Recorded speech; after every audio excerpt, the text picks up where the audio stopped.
just bought a 20-year-old RV and we are jumping in with both feet on this renovation adventure.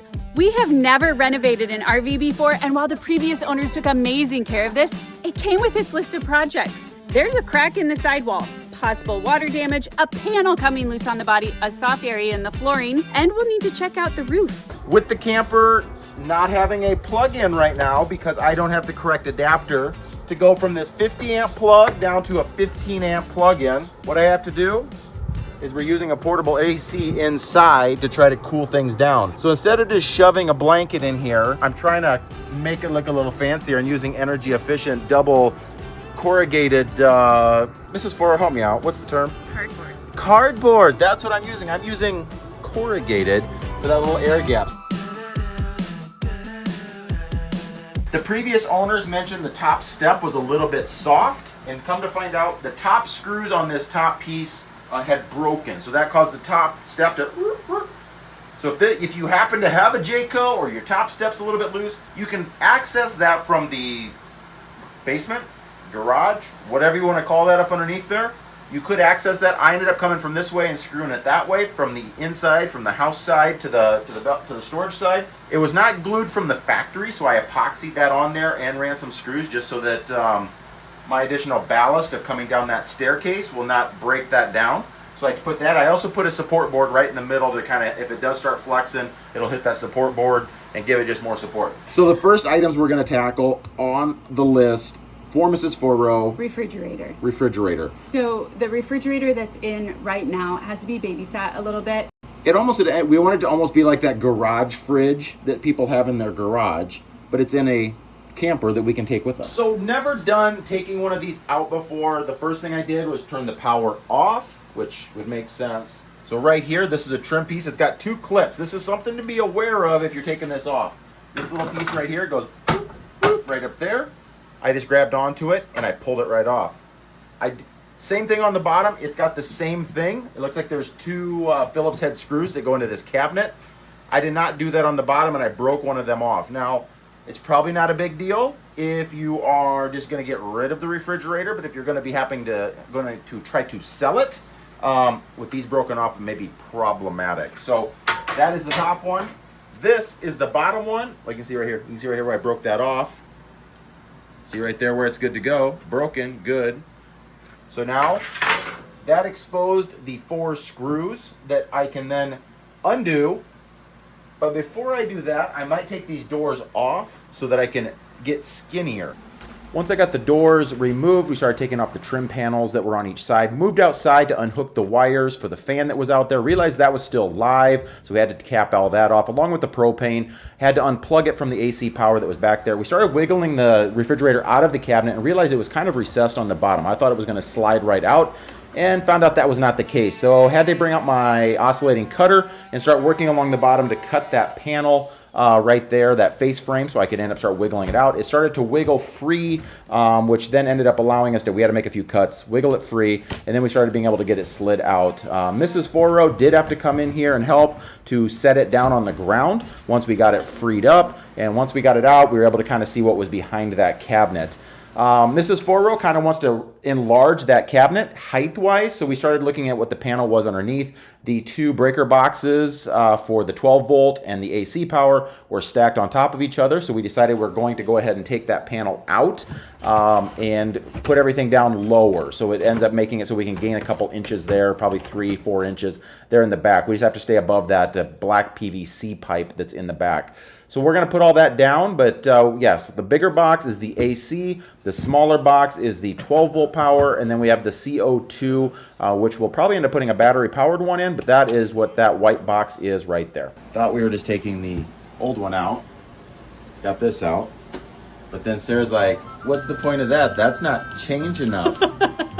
So now we've got this going on right here, and we're taking measurements to try to lower everything and making it so she can almost fit like literally a double door fridge. Aren't we right excited? Here. But we are so excited. We're so excited. We are excited. Ow, let go of my arm. Ow, we're excited. Ow! Oh, stop Ow, it. Stop kicking. You're such a Ow. faker. No, we love what we're, we love what we're doing. Say it again. We love what we're doing. Do a smile.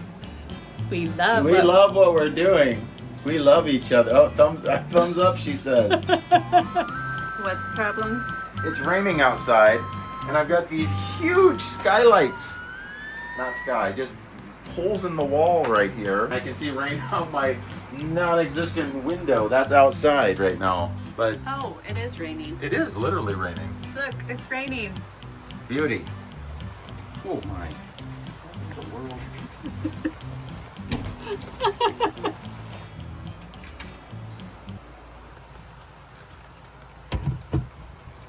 So at this point in the process, neither Open Roading nor we knew that we were going to be buying their RV. But at the end of the day, That's gotta go. so the first part of tearing the flooring out was just kind of cut it all loose, ball it up, get it out of the camper. Through that process, we wanted to remove some of the trim just to make sure that we were getting all the carpet out from underneath of that. Our main goal on taking the flooring out was, one, it was really old. The second thing also was just to see if there was any subfloor damage, water damage after 20 plus years, to see if any of that had been damaged. Nothing that we found needed to be repaired except for a soft spot in the floor, which had nothing to do with the carpet or water damage. So a lot of it dealt with cleanup now in the standpoint of getting all the remnants from the old carpet out. Mrs. Ford was easily distracted by dogs, so she's ended up picking up. A lot of times it's good times for snuggling with the dogs, and it's always fun to have them with us as we're doing different projects. So a lot of it ended up being, we wanted to make sure the subfloor is super clean so that we can move on to the next steps of, like I said, getting the flooring put down, getting the painting done. We wanted to make sure that we weren't leaving anything that would need to be cleaned up later. So like I said, Mrs. Ford was doing a very good job of getting everything cleaned. There was no dampness at all. Instead, what it ended up being, just a little spot, aluminum framing, foam. I think I'm going to come back with some spray foam, hit that there and there. I originally was going to come across here, but this is glued together, so that's not very fun, but that's fine. We're going to put like a wainscoting or a wainscot, whatever you want to call it around here. I did take the frame off of the window just to see what it was like behind there. Everything looks good and sealed.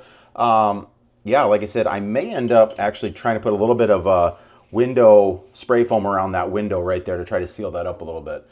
But yeah, we watched a video of a person, or watched a lady's channel that she redoes RV renovations, and does not prefer the foam, the styrofoam, and the Luan because, well, they glue them together so they don't come apart real nice. So I'm going to fill that back in right there, and like I said, take that carpet out. We'll be ready. So that's all it was this little spot right there. Like I said, right there. When Jayco put this floor in, they have a joint for the subfloor right where this floor register is. So what it's doing is causing the tongue and groove to kind of give over time, and 20 years of bouncing, it kind of has made it weak. So I'm going to be cutting that out. We're going to not put this floor register back in, but I still needed to see what was going on underneath the floor. So we ended up just marking the floor and cutting.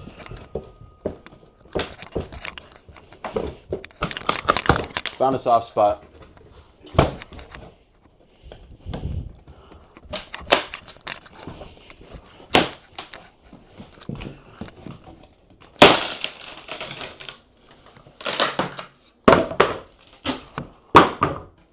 So, look at that. So guys, what we got? Floor joists. Floor joists over here. This is your ductwork for your furnace. I definitely sliced through that bad boy. Look at that. So I might put some foil tape on that. I need to cut over here a little bit further. Not sure what's holding me up over here. So that's insulation, and then they got the ductwork. Yeah, that's not. Okay. I see what they did. Now what I'm going to do is I'm going to cut it back because the ductwork for the furnace comes down through here, and it ends 18 inches from the edge of this hole. So I just measured down through here, hit a wall. So I'm guessing that's where the end of this ends up being. My only concern with this is I need to open this up to do a little exploratory surgery because I don't have an inspection camera to get down in there.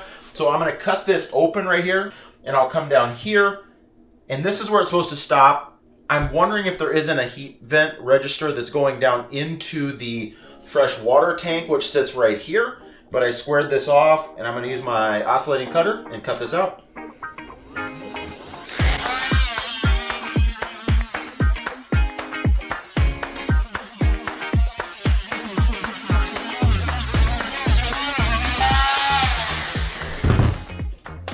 All right, guys, we're going to pull this up.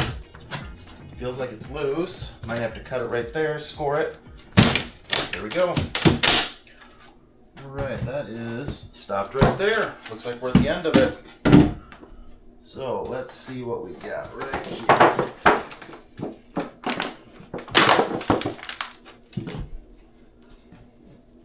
Yep, that goes down to the fresh water tank. Blows a little bit of heat. Let's go ahead and get this out of here. Take that out. Whoa, that's a lot of stuff in there. So let's take a look here and see what we got.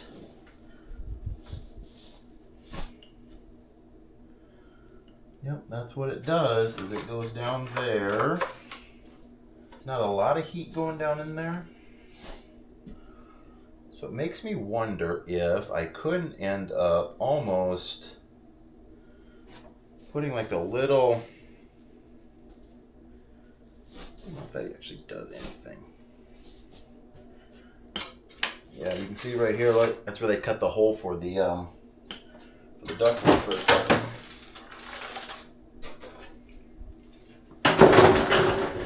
There's not a lot of heat going down in there. Makes me wonder if I couldn't end up running a little hose down into there. This is a 14 by 2. I wonder how big this hole is right here. 1.5 inches. Because I could come up and over and attach it over here.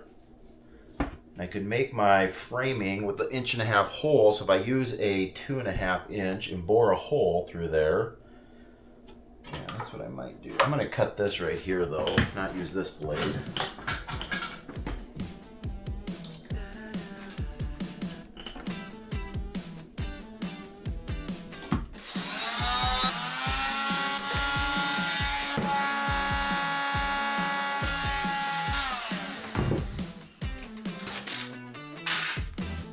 Cut myself.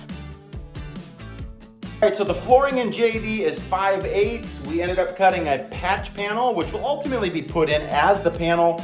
But we're trying to decide what we're gonna do with this right here. Still with that right there, we're trying to decide if we're gonna end up piping any heat to that hole to heat the underbelly. I'm not sure because I can literally see daylight through there and I don't wanna heat the planet. So I may just end up blocking that off, and I may end up just building a bulkhead in the backside of this trunk on the ductwork so that it can just stop underneath the floor. If we decide to cut another register in, we can cut it in further into the floor. Mrs. Forrow would like to possibly put some rugs in here, so that would be kind of nice not having to have floor registers, but we have to figure out heat. We live in Nebraska, we're gonna have to have heat.